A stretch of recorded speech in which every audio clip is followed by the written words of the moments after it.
Imagine this. You wake up in a world where every discomfort has been erased. Your bed adjusts to your body's perfect temperature. Your breakfast is tailored to your exact nutritional needs, delivered without effort. Your work is effortless. Algorithms handle the tedious tasks, and your mind is free to wander in a haze of curated contentment. At first, it feels like paradise. But then, something gnaws at you, a quiet, persistent unease. You realize you haven't struggled in years. You haven't failed or fought or felt the raw sting of effort. Your muscles are soft. Your mind is foggy. Your relationships are frictionless. No arguments, no deep reconciliations, just smooth, empty harmony. And you wonder, is this life or is this death in slow motion? Here's the great contradiction of our age. We've built a world obsessed with eliminating discomfort. Yet discomfort is what makes us human. Struggle shapes our strength. Uncertainty sparks creativity. Pain deepens our capacity for joy. But in our pursuit of perfect convenience, have we unknowingly severed ourselves from the very things that give life meaning? Think about it. When was the last time you truly fought for something? When did you last feel the exhilaration of overcoming an obstacle that once seemed impossible? How much of your life is spent in a comfortable trance, scrolling, consuming, numbing, instead of living? We medicate away sadness, automate away effort, and distract ourselves from boredom. But in doing so, we've created a hidden void, one that no amount of convenience can fill. This is the silent crisis of comfort. It's not just about laziness or indulgence. It's about something far deeper, the slow erosion of human potential. When we remove all resistance from life, we atrophy mentally, emotionally, spiritually. The ancient Stoics knew this. Nietzsche warned against it. Jung saw comfort as the breeding ground of stagnation. Yet here we are, chasing it like a drug. So we must ask, what happens when comfort becomes the enemy of growth? When does ease become a cage? And most importantly, how do we break free before it's too late? The answer lies in understanding the invisible forces that keep us trapped. The truth is, comfort doesn't feel like a trap. It feels like relief. And that's why it's so dangerous. Our brains are wired to seek safety, to conserve energy, to avoid pain. This instinct kept our ancestors alive. But in a world of instant gratification, it backfires.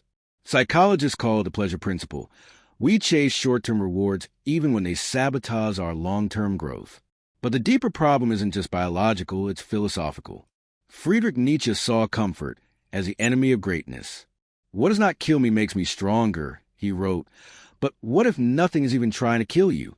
What if life becomes so padded, so risk-free, that you never test your limits? He called this the last man, a society of passive, contented beings who've lost the will to strive, to create, to suffer for something greater. Carl Jung warned of a different danger, comfort as avoidance. He believed that true growth comes from confronting our shadow, the parts of ourselves we fear or deny. But in a world of endless distractions, we never sit with our discomfort long enough to learn from it. Instead, we numb it with entertainment, medication, or the illusion of busyness. And then there's Viktor Frankl, the Holocaust survivor who wrote Man's Search for Meaning. He argued that humans need struggle to find purpose. Suffering, he said, is not the enemy. Meaninglessness is. When we remove all hardship, we also strip life of its depth.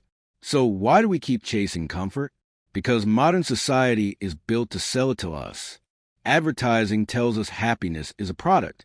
Social media rewards curated perfection. Technology eliminates friction, but also eliminates effort, the very thing that builds resilience. We've been conditioned to believe that ease equals happiness, when in reality, it often leads to emptiness. Even our language betrays us. We call mindless consumption self-care. We call avoidance avoiding negativity. We call comfort freedom, when really it's a gilded cage. But here's the most unsettling part. The more comfortable we become, the more fragile we grow. Studies show that low-stress environments increase sensitivity to minor discomforts. The less you endure, the less you can endure. It's a vicious cycle, one that quietly strips away our ability to cope with real adversity. So the question isn't just, why are we like this? It's what is this comfort costing us, without us even realizing it? The answer lies in the unseen consequences already unfolding all around us. You don't notice the cage until you try to fly. Comfort doesn't announce its cost up front. It extracts payment slowly in faded motivation, atrophied resilience, and the quiet erosion of purpose. Consider this. The paradox of choice. We have more options than ever, yet we're paralyzed by indecision. Psychologist Barry Schwartz found that excessive choice doesn't liberate. It debilitates. When every path is open, we fear choosing wrong. So we scroll Netflix instead of watching, swipe endlessly instead of committing, and mistake infinite possibility for freedom. The innovation trap, historically, necessity-bred invention. But in a world where algorithms anticipate our needs before we feel them, where discomfort is outsourced to apps and services, where does the urgency to create come from? Comfort doesn't inspire breakthroughs. Friction does. Yet we've engineered friction out of existence. The emotional trade-off. Studies show that emotional resilience is like a muscle. It weakens without use. When we avoid difficult conversations, numb sadness with distraction, or outsource hardship to therapy apps, instead of doing inner work, we're not solving our pain, we're postponing it. The modern world is full of people who've never learned to sit with their own darkness, and thus are terrified of it. But the most dangerous consequence is the death of ambition. Comfortable people don't build empires, write symphonies, or overthrow oppression. They don't have to. And so, society stagnates. Look around. Art feels safer, blander. Provocation is punished by algorithms. So creators self-censor. Conversations are shallower. Controversy is avoided. So we speak in platitudes. Politics prioritizes stability over progress. Because disruption is uncomfortable. Even our bodies are changing. Sedentary lifestyles reshape our posture, our musculature, even our bone density. We're literally physically weakening from lack of resistance. This is the great irony. We built comfort to protect ourselves from suffering. But in doing so, we made ourselves more vulnerable to it. When real adversity comes, economic collapse, personal loss, societal upheaval, will we have the strength to endure it? Or have we engineered a world where the first strong wind will topple us? The signs are already here. Rising rates of anxiety, declining attention spans, a generation that fears uncertainty more than stagnation. But there's a way out, one that requires not more comfort, but conscious discomfort. The solution isn't to reject comfort, but to master it. Like fire, comfort is a tool. Controlled, it warms us. Unchecked, it consumes us. The goal isn't to return to some mythical age of suffering, but to reclaim discomfort as a choice, a scalpel rather than a chainsaw. Here's how. 1. The 5% rule. Resilience isn't built in grand gestures, but in daily micro-rebellions. Every day, voluntarily endure 5% more discomfort than you instinctively want to. Take the stairs instead of the elevator. Sit with boredom instead of reaching for your phone. Have the awkward conversation you've been avoiding. These small acts rewire your brain's tolerance for resistance. 2. The anti-comfort diet. Just as we balance macronutrients, we need discomfort nutrients. Physical, cold showers, intermittent fasting, or weightlifting. Anything that reminds your body it's alive. Mental. Study complex subjects that frustrate you. Read books that challenge your worldview. Emotional. Practice radical honesty with yourself and others. 3. The Nietzschean challenge. Once a month, ask, what is the thing I'm most avoiding, and what would happen if I faced it? Most of our comfort seeking is preemptive surrender to phantom pain. History's greatest innovators didn't wait for motivation. They created constraints. Hemingway wrote standing up. Beethoven poured ice water on his head to stay focused. Kafka worked a soul-crushing insurance job to pressure his creativity. Modern life removes all natural friction, so we must engineer our own. 4. The meaning audit. Viktor Frankl's insight was that suffering without meaning is torture, but suffering with purpose becomes sacrifice. Every quarter, conduct a brutal assessment. What comforts are actually numbing me? What mild sufferings am I avoiding that could lead to growth? Where have I mistaken convenience for happiness? 5. The tribal principle. Comfort is contagious, but so is courage. Surround yourself with anti-fragile people. those who see struggle as sacred. Research shows willpower is collective. We rise or fall to the level of our tribe. This isn't about self-punishment. It's about recognizing that flow states require challenge. Wisdom requires confusion. Strength requires resistance. The goal is to become like a sword forged in fire, hardened by controlled hardship, yet precisely shaped. Because the ultimate rebellion isn't against comfort, it's against the passive surrender of your potential. And that leads to the final, most liberating truth of all.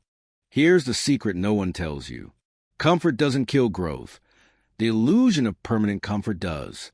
You were never meant to live in endless ease or endless struggle, but in the rhythmic dance between them. The ancients knew this. Stoics sought discomfort to appreciate comfort. Buddhists practiced attachment to fully engage. Samurai mastered peace to wield war. The modern world forgot this balance.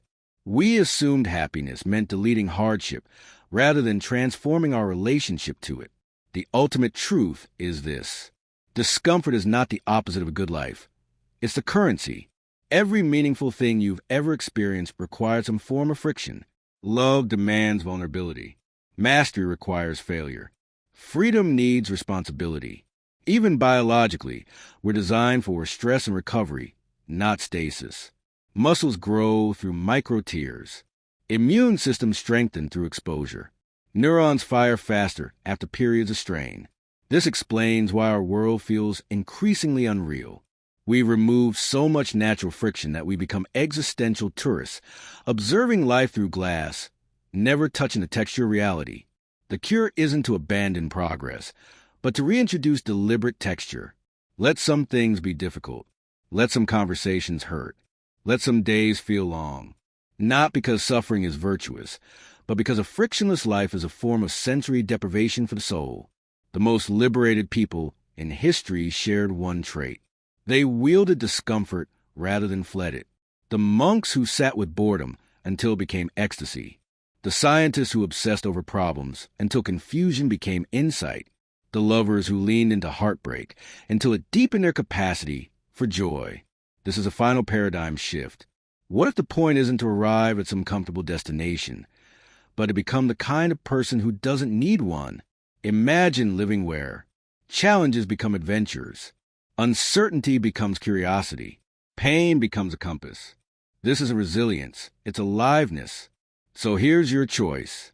Continue letting comfort quietly shrink your world, or start strategically courting the discomforts that will expand it. Because in the end, we don't remember the easy days. We remember the days that changed us. And those always require just one thing: the courage to be uncomfortable, just long enough to grow.